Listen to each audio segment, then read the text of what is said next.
warahmatullahi wabarakatuh. Kembali lagi dengan saya Meta Novita.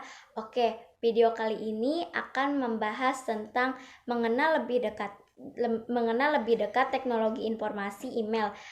Mengapa email masih penting di era digital ini? Oke, simak video berikut guys. Tentu saja email sangat penting apalagi pada zaman digital saat ini. Zaman di mana informasi dari berbagai penjuru dunia dapat tersebar dengan sangat cepat, bahkan hanya dalam hitungan detik. Kali ini saya akan membahas alasan mengapa email itu sangat penting untuk zaman sekarang, sehingga bagi kamu yang belum mengerti tentang email dapat mengerti sepenuhnya tentang email, manfaatnya, dan cara membuatnya. Pesan digital ini dapat dibuat dan dikirim ke alamat email lainnya, baik dengan menggunakan perangkat komputer maupun smartphone yang kamu miliki. Dengan adanya email ini, kamu tak perlu berkirim surat atau pesan menggunakan kertas dan menuliskannya dengan tinta seperti zaman dulu. Dengan adanya email, kamu bisa berkirim pesan dengan proses pengiriman yang praktis dan cepat. Maka tak heran, di zaman yang serba digital ini sudah mulai banyak orang yang menggunakan email. Lalu bagaimana jika dalam pesan tersebut kamu lampirkan gambar atau file berformat dokumen atau format lainnya? Tentu saja SMS tidak mampu untuk menjawab ini. Kamu perlu cara lain untuk mampu mengirim file tersebut. Nah, email lah yang kamu perlukan untuk mengirim file tersebut. Nah, apa itu email? Email adalah electronic mail, dalam bahasa Indonesia ditranslate menjadi surat elektronik. Kadang disingkat menjadi surel. Email adalah sarana dalam mengirim surat yang dilakukan melalui media internet. Media internet yang dimaksud dapat berupa komputer atau handphone yang memiliki akses internet. Jadi untuk mengakses email, kamu perlu adanya akses internet dan media untuk mengakses seperti komputer atau handphone. Bagaimana sejarah munculnya email? Sebelum internet digunakan secara luas seperti sekarang ini, email terlebih dahulu digunakan pada waktu itu. Email masih sangat sederhana. Pengguna komputer hanya meletakkan surat kepada pengguna komputer lain. Email hanya dapat dikirim dan diterima oleh satu jaringan komputer dalam rangkaian LAN, lokal atau local area network.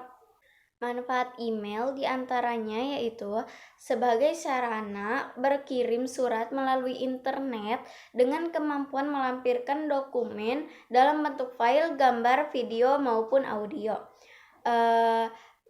Yang kedua, sebagai sarana komunikasi dapat digunakan untuk berkomunikasi dengan siapapun yang terhubung dengan internet di seluruh dunia.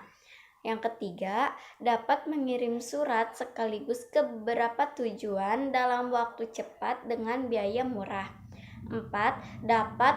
Dapatkan untuk berlangganan informasi tertentu secara periodik. Kelima, digunakan untuk mendaftarkan akun media sosial seperti Twitter, Instagram, Line, Facebook, dan lain-lain. Yang keenam, digunakan untuk mendaftarkan user berbagai pelayanan publik secara online seperti BPJS, simponi.kemenko.go.id, dgp.pajak.go.id. Yang ketujuh, digunakan sebagai salah satu persyaratan untuk mendaftar domain atau desa.id. Berikut ini ada beberapa cara kerja email secara singkat. Pertama, buat kamu yang sudah memiliki akun email bisa membuka emailnya dan kemudian menuliskan isi pesan yang ingin dikirim. Yang kedua, pengguna email tersebut memberikan instruksi pada aplikasi email untuk mengirimkan pesan pada alamat email lainnya. Yang ketiga, email server akan mengidentifikasi alamat email tujuan, lalu mengirimkannya ke email server lain yang lokasinya dekat dengan alamat tujuan. Yang keempat, Saat pesan email terkirim ke alamat email penerima, maka isi pesan tersimpan di email server hingga si penerima membuka pesannya. Yang kelima, saat penerima membuka pesan di kotak pos atau inbox, maka aplikasi email penerima akan meminta email baru yang ada pada email server lalu mengunduhnya ke dalam komputer si penerima email. Selanjutnya yang keenam, penerima email dapat melihat dan membaca isi pesan yang telah diunduh tadi. Adapun fungsi email mengirim dan menerima pesan. Fungsi email yang pertama dan paling umum adalah berguna untuk mengirim dan menerima email dari orang lain dimanapun mereka berada. Pesan tersebut dapat terkirim ke tujuan dalam waktu yang sangat cepat, bahkan hanya dalam hitungan detik saja. Namun, untuk bisa merasakan kecepatan dalam berkirim pesan dengan menggunakan email, kamu memerlukan koneksi internet yang cepat. Hal ini diperlukan baik untuk pengirim atau penerima email. Melalui email, kamu bisa mengirimkan berbagai jenis file dan dokumen digital dengan ukuran tertentu yang telah ditentukan, baik itu foto, video, teks, dan lain sebagainya. Selanjutnya, fungsi email sebagai identitas diri hingga media pemasaran. Sebagai identitas diri, fungsi email lainnya adalah sebagai identitas diri. Ya, ini dikarenakan di mana segala akses internet menggunakan data pribadi, sehingga apabila kamu aktif di dunia maya, maka identitas diri di internet di mana orang lain dapat menghubungi pengguna email melalui alamat email miliknya. Bagi beberapa orang juga penggunaan email sudah menjadi kewajiban. Maka tak heran identitasmu bisa dikenal melalui digital karena telah memiliki akun email ini. Email sebagai media pemasaran bukan menjadi fungsi email yang terakhir, namun fungsi email yang satu ini bisa juga kamu gunakan untuk pemasaran online. Kebanyakan pembisnis online melakukan pemasaran melalui email untuk meningkatkan penjualannya. Pemasaran yang dilakukan melalui email ini merupakan salah satu pemasaran online yang paling tua. Namun, hingga kini email marketing masih termasuk ke dalam jenis pemasaran online yang sangat efektif. Ada juga kelebihan dan kekurangan email. Hampir setiap orang sudah tidak asing lagi dengan apa itu email. Ya, email sendiri kependekan dari electronic mail, di mana digunakan untuk berkirim surat kepada pengguna lainnya. Kelebihan email yang pertama yaitu menawarkan kecepatan berkirim surat dibandingkan dengan mengirimkan surat kepada fisik melalui pelantara pos untuk kemudian diantarkan ke tujuan. Anda mungkin akan membutuhkan waktu yang lebih lama, bukan? Bahkan berhari-hari agar surat tersebut sampai ke tujuan. Lain halnya jika Anda menggunakan fasilitas email, maka Anda dapat mengirim surat dalam hitungan menit, bahkan detik, untuk surat tersebut sampai ke tujuan walaupun alamat tujuan berada di kota lain bahkan luar negeri. Dan penerima juga bisa langsung membuka pesan Anda asalkan terhubung dengan jaringan internet pula. Dengan jaringan internet inilah semua akan terasa lebih cepat termasuk dalam hal berkirim surat. Yang kedua, cukup murah, berbeda dengan mengirimkan surat di kantor pos yang akan meminta Anda untuk membayar biaya pengiriman yang tergantung dengan jauhnya lokasi dan lama kecepatan pengiriman. Maka dengan menggunakan email, Anda tidak perlu mengeluarkan biaya pengiriman. Anda cukup memiliki akses internet dan media untuk mengirimkan email seperti komputer. Untuk pengiriman email pun Anda tidak perlu mengeluarkan biaya sedikit pun. Terdapat ruang penyimpanan di email yang cukup besar, yakni hingga 15 GB. Yang ketiga, menawarkan cara yang praktis. Saat ini email telah digunakan untuk bertukar dokumen untuk segala jenis kebutuhan. Bahkan saat ini banyak sekali perusahaan yang memanfaatkan email dalam merekrut karyawan baru.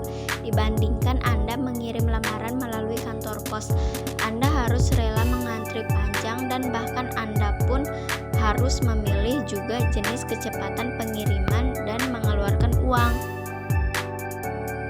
Email pun tidak akan meminta Anda untuk datang ke kantor pos hanya untuk mengirimkan lamaran. Anda bisa berada di rumah bermodalkan PC dan jaringan internet. Surat Anda bisa langsung diterima oleh perusahaan tersebut. Dan ada juga kekurangan email. Selain menawarkan kelebihan, email pun masih memiliki kekurangan yang juga perlu Anda ketahui. Berikut ini merupakan ulasan lengkapnya. Yang pertama, email akan tergantung dengan hardware. Penggunaan email akan sangat tergantung pada hardware yang Anda gunakan. Bila smartphone, tablet, ataupun PC yang biasa Anda gunakan mengalami permasalahan, maka Anda tidak akan bisa mengirim email. Tentu hal ini akan menyulitkan Anda untuk mengirim email, terlebih lagi jika Anda mengandalkan email untuk kegiatan berkirim surat dengan rekan kerja. Di saat seperti inilah Anda mungkin akan berpikir jika mengirim email melalui kantor pos akan sangat membantu. 2. Tergantung dengan koneksi internet. Kekurangan lainnya yang dimiliki oleh email adalah tergantung dengan jaringan internet, baik itu untuk mengirimkan email ataupun membaca email dari orang lain. Hal inilah yang terkadang menjadi kesulitan bagi mereka yang tinggal di daerah dengan jaringan internet yang terbatas.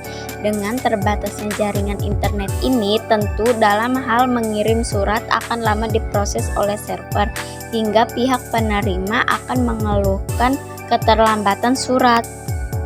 Yang ketiga, tidak semua orang mengerti email. Jangan salahkan apabila banyak orang yang belum mengerti email, terutama bagi orang tua.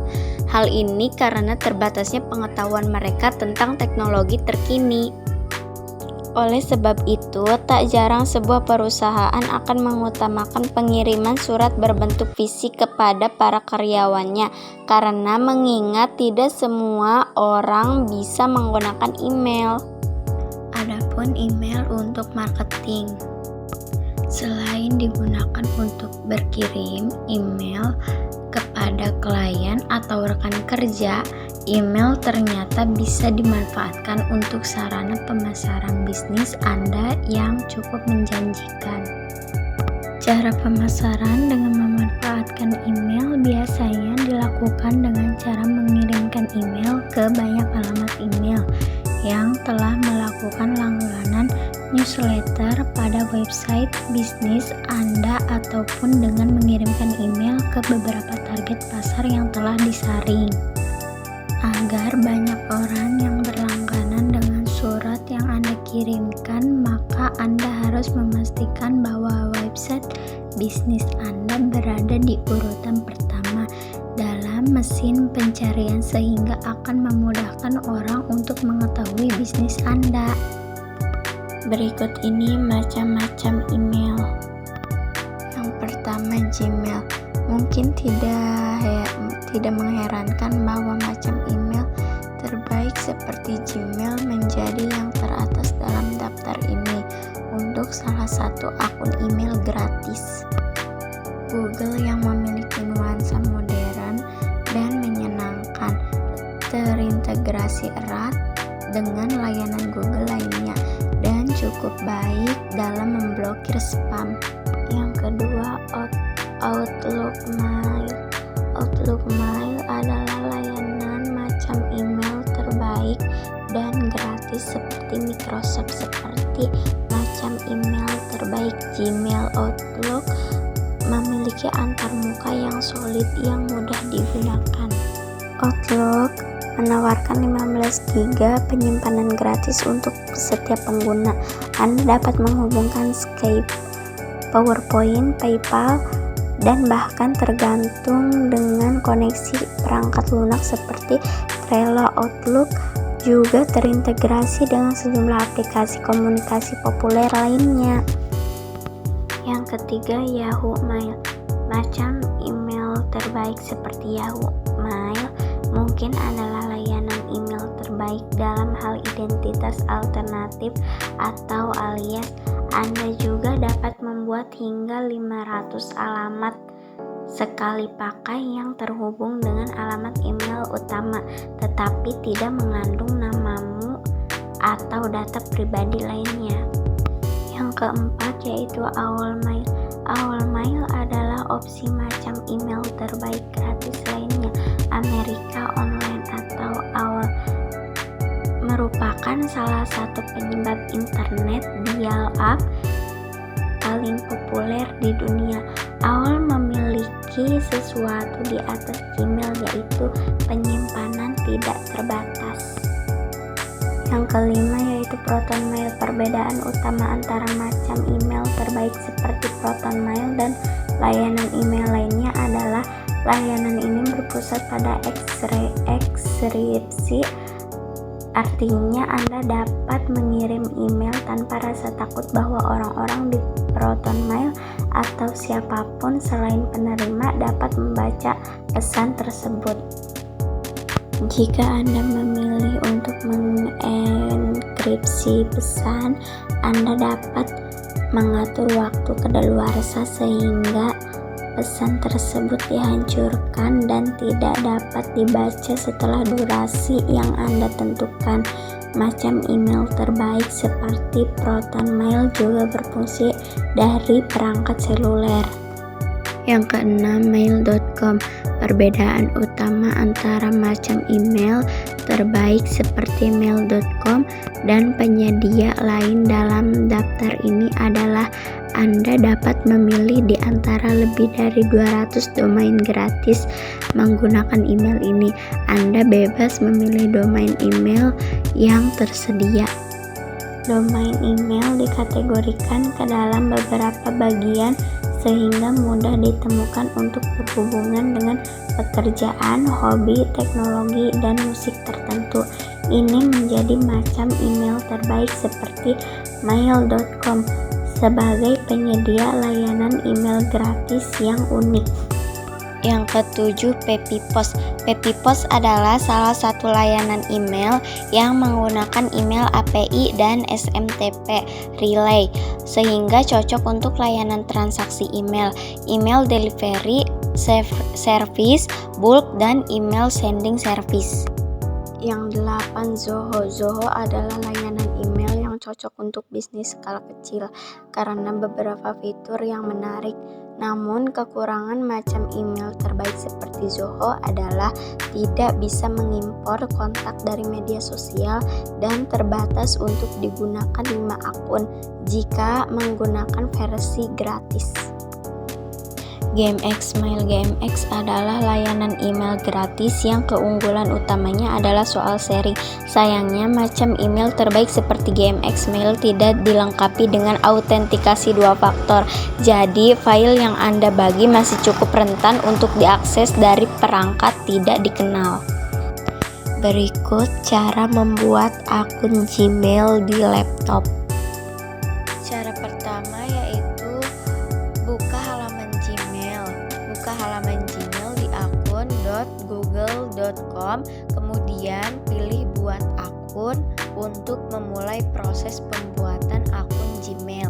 Yang kedua, pilih jenis akun Gmail. Terdapat 2 pilihan, yaitu akun untuk sendiri atau bisnis. Anda bisa memilih jenis akun sesuai kebutuhan. Yang ketiga, isi data diri. Isikan data diri mulai dari nama depan, nama belakang, nama pengguna, kata sandi, dan lainnya. Jika sudah, klik berikutnya. Yang keempat, yaitu lengkapi kontak dan data diri lainnya. Selanjutnya, lengkapi data diri lain seperti nomor telepon, alamat email pemulihan, tanggal lahir, dan gender. Jika sudah, klik berikutnya. Yang kelima, halaman menampilkan privasi dan persyaratan. Setelah melengkapi semua data, halaman akan menghadirkan privasi dan persyaratan. Yang keenam, klik saya setuju di halaman privasi dan persyaratan. Geser halaman privasi dan persyaratan ke bawah. Nantinya Anda akan menemukan pilihan saya setuju di bagian bawah. Klik saya setuju untuk melanjutkan proses pembuatan email. Terakhir, email berhasil dibuat. Setelah memilih tombol "Saya setuju", layar akan menghadirkan halaman "Selamat datang". Halaman ini menandakan bahwa email Anda sudah berhasil dibuat. Cara daftar Yahoo email baru. Untuk membuat akun email baru pada umumnya adalah gratis. Begitupun pada layanan email Yahoo. Cara daftar email baru secara umum, kamu hanya akan memasuki data diri dan password untuk akun email kamu. Setelah mengisi data diri dan berhasil membuat akun email, biasanya alamat akun emailmu akan berakhiran @yahoo.com atau @yahoo.go.id. Perbedaan tersebut tergantung dari mana kamu membuatnya, namun semua berada dalam alamat Yahoo. Berikut cara daftar email di Yahoo. Pertama, kamu kunjungi halaman beranda Yahoo Mail untuk mendaftar.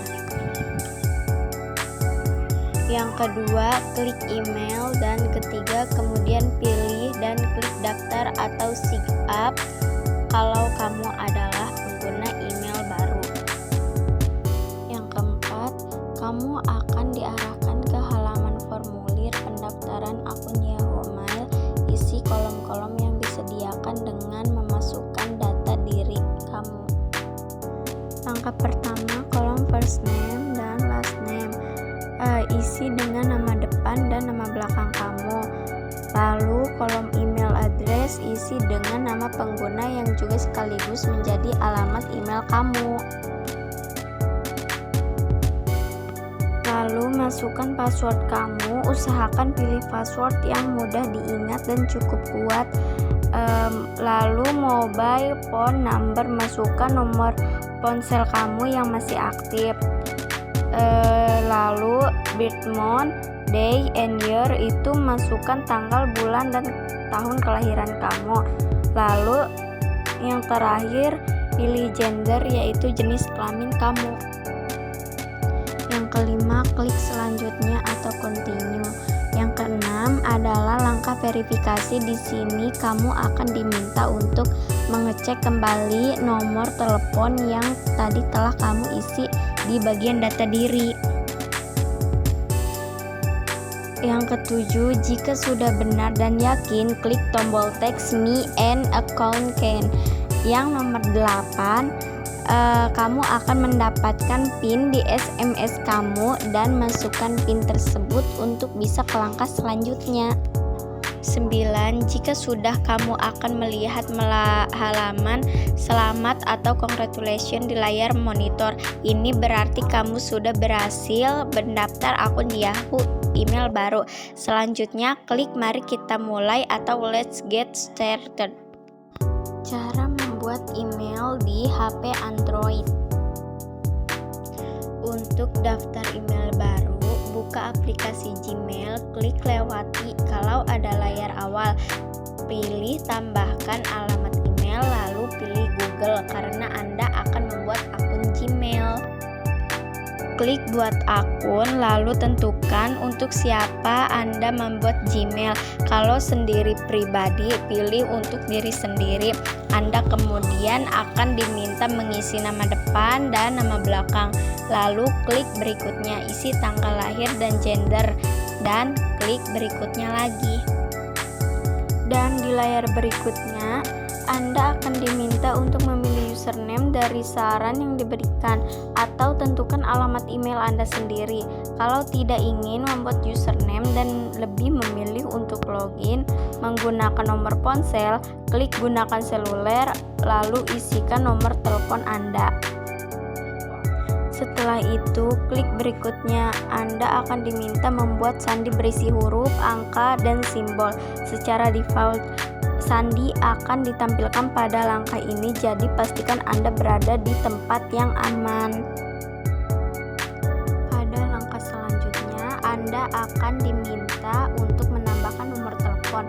Pilih ya, saya ikut jika bersedia mengizinkan Google mengakses nomor telepon Anda, atau pilih lewati jika Anda ingin Jika Anda tidak ingin menyertakan nomor telepon, ada 3 pilihan untuk menyertakan nomor telepon Anda. Setelah itu, tinjau info akun dan klik berikutnya lagi. Baca privasi dan persyaratan untuk buat Gmail, lalu setujui persyaratan tersebut. Terakhir, akan muncul halaman dengan email baru Anda, lalu bawa saya ke Gmail.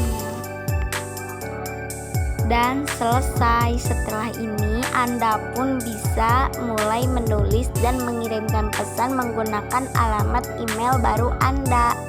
Oke guys, segitu aja pembahasan video dari saya. Mohon maaf bila banyak kurangnya dan salah kata. Wassalamualaikum warahmatullahi wabarakatuh. Thank you for watching.